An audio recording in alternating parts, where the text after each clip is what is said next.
banti kagoy ay rimaku dấu pu kỳ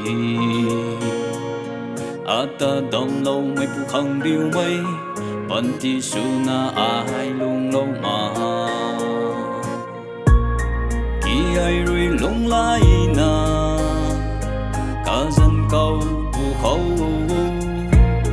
cả nó cùng liang mấy suna là lâu về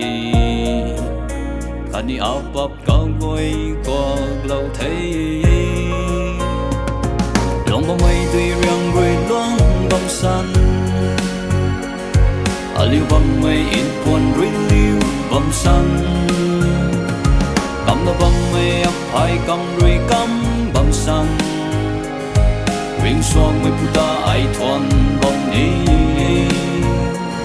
Hallelujah suona ai Thuan Bamni bao lăng sinh mây puta ai Thuan Bamni Hallelujah suona ai Thuan Bamni cần đi tuông chân mây khâu na còn thì hay lúc lâu na lung băng khâu in ban thay mặc mây ban tí su na chừng mây rơi ban đi na lung thầy kỳ ring sọc mây pu ta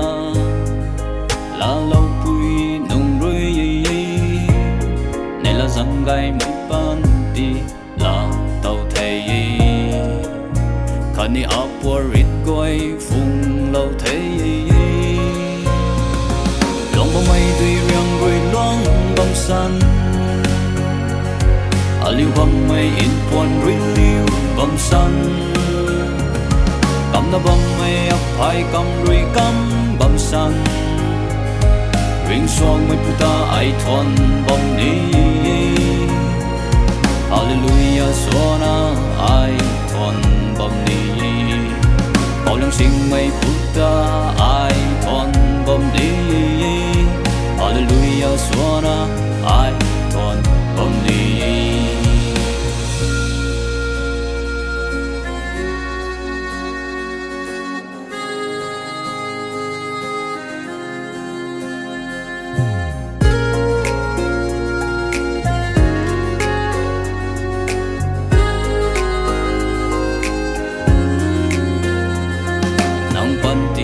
banti hay un pong kum na tuổi kan pu ni dai in tao pong chui na pong bong khâu hay cái po Krista rồi chân mây khâu nang banti ap banti ai lung lâu đi khâu cả mấy tay nhiều khăng thái lâu mây pu về khani tiếng sang răng riêng mây pu ấy lòng bóng mây tuy riêng rồi loáng bóng xanh liu bóng mây in buồn rồi liu bóng xanh cầm nó bóng mây ấp hai cầm rồi cầm bóng xanh riêng xoang mây puta ai Thuan Bamni